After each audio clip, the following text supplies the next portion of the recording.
That is not normal behavior. That is an issue. That is a problem.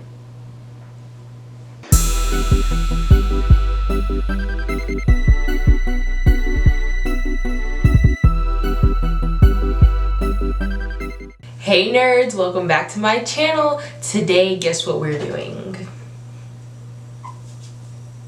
We are doing a movie review, yeah! But before we get into that, please leave a like. That helps me so much. Thank you. I appreciate it. Now let's get into this. So the movie I'm going to be talking about today is Cruel Intentions. This movie came out in 1999, 3 years before I was born. It is a romance / drama film, and it's a lot. I'll bring up the characters in the synopsis, and along the way I'll describe each character that comes up in my little synopsis that I retained from memory, because I have seen this film a few times. So yeah, let's start. So the basic premise of this movie surrounds two step siblings. I'm saying step siblings because that is an important element to the story. You need to remember that they are step siblings. If you haven't seen this movie before, you're gonna find out why that's important that they're step siblings. So let's get into it. So you have step siblings Sebastian and Catherine. Rich preppy kids, you know, living in the same uptown apartment in New York City. Yeah. These two siblings strike a bet. And the bet is for Sebastian to sleep with their new headmaster's daughter before the school year begins. If Sebastian wins, he gets to sleep with Catherine. Step siblings. And if Catherine wins, she gets Sebastian's 1956 Jaguar Roadster.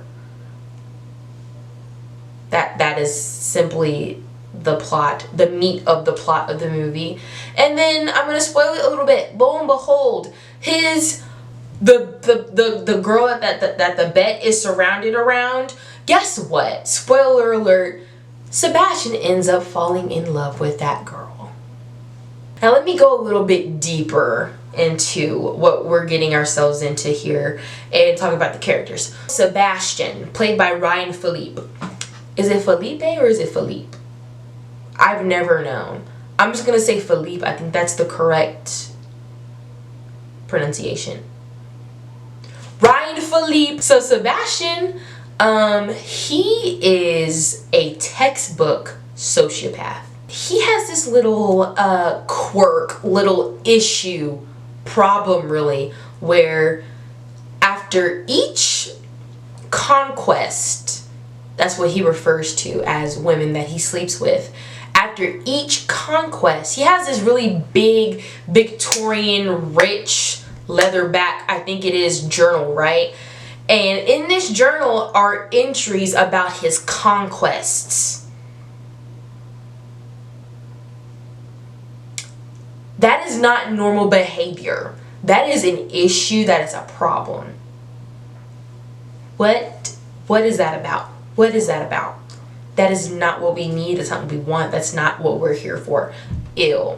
I mentioned this a little bit. I touched on it a little bit. He has a raging hard-on for his stepsister Catherine, which is never right, never okay. And then I hear this argument all the time. It's not like they're actually related.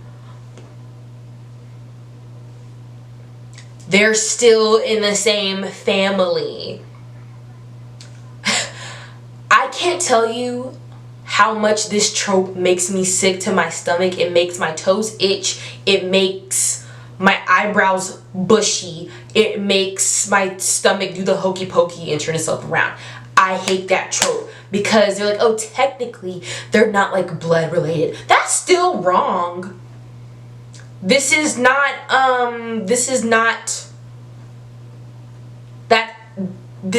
that, okay? This is not that.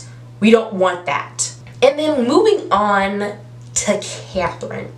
Ooh, that was a lot of spit in that moment. I am so sorry.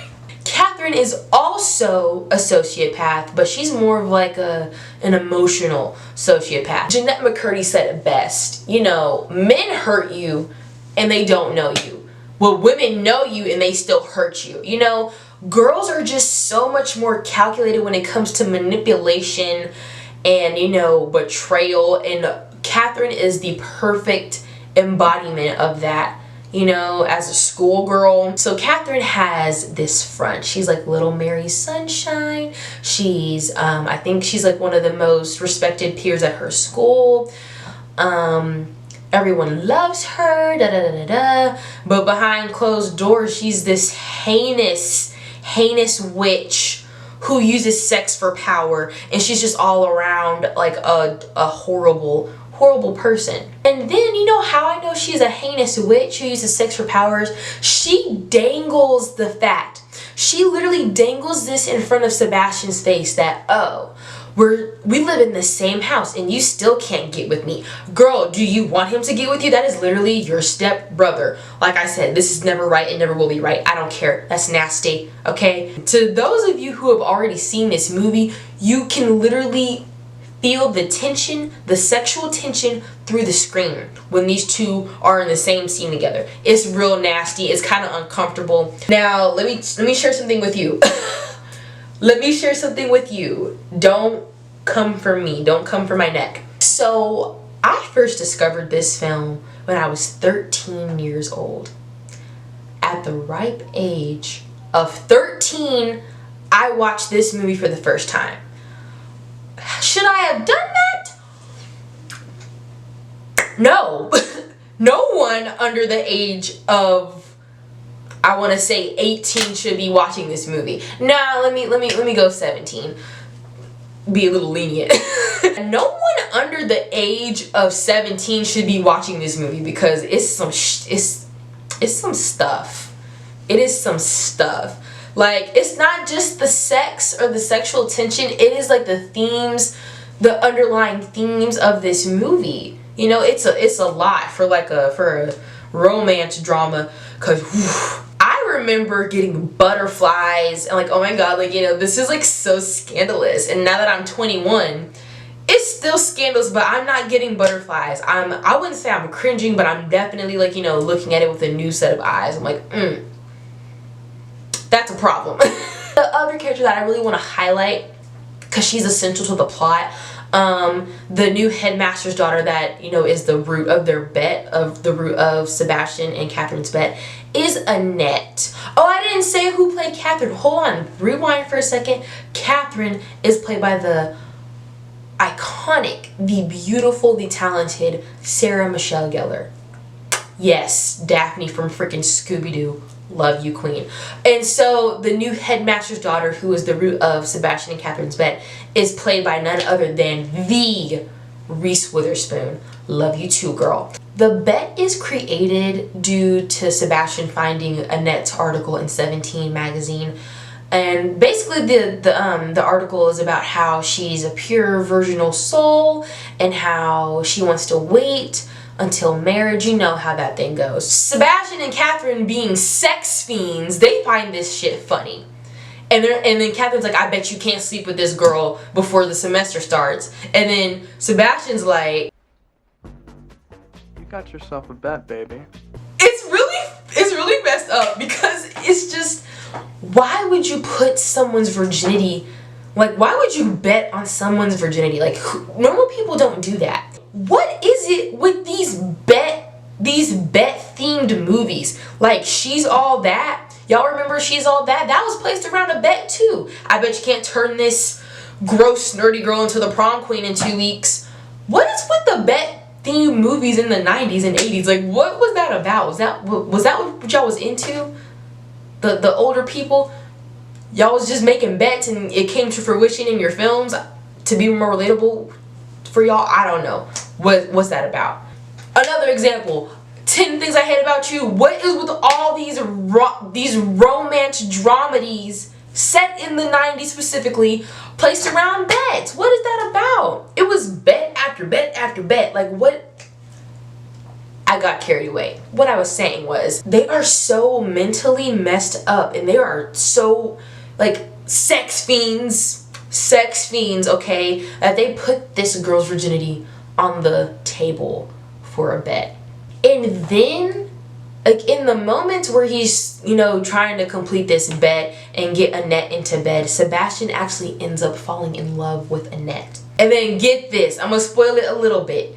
Guess who gets jealous that he's falling in love with the virgin? Freaking Catherine.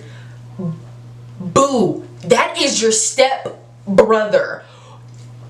I don't mean to ball my fist. That's just like, it makes me angry. It makes the toes itch. It makes my stomach do the hokey pokey and turn itself around. Because ew. Why are you getting jealous? Why are you getting jealous? That's a problem. That is a problem. Here are the two main themes. Like, for me personally, you can come up with your own themes after watching the movie if you haven't already seen it. So the main two takeaways, like, you know, of me watching it as an adult, is that love can change people. And I know that sounds very unrealistic, but hey, this is a fictional plot line with fictional characters. Of course it's not going to sound realistic, or like, you know, it's going to sound cliche. Let me explain. At the beginning of the movie, as you will see if you do decide to watch it. Oh my gosh. Watch it. Whatever. Sebastian is this heartless playboy who really doesn't give two shits about the girls that he uses for their, you know, physically. But by the end of this movie, his heart has opened up and it's softened, and he wants to learn what it is like to be in a healthy relationship and to be loved and to love another person. And that's really important. I think that's a good message. The second theme that I derive from watching this movie the few times that I have, sex is power. Now, as awful as that sounds, it is very much true. It's true, because you see the two dynamics between, like, the two sexes in this movie. You see how Sebastian uses his masculine energy to, like, you know, have a grip over the women that he has used and are using, you know. And then you see two different versions of the female dynamic, the feminine dynamic, with Catherine and Annette. So for example, Catherine uses her power, like her sex for power, in a malicious way. She's using it to hurt other people. She's using it to make herself feel better. She's using it for her own personal gain. Whereas Annette uses her sex for power as, like, you know, she uses it differently. She uses it in a way that, no, I'm not just about to open up to you and give you what you want. Like, I have standards. You're going to listen to me. You're going to acknowledge me. This is what it is and what it ain't.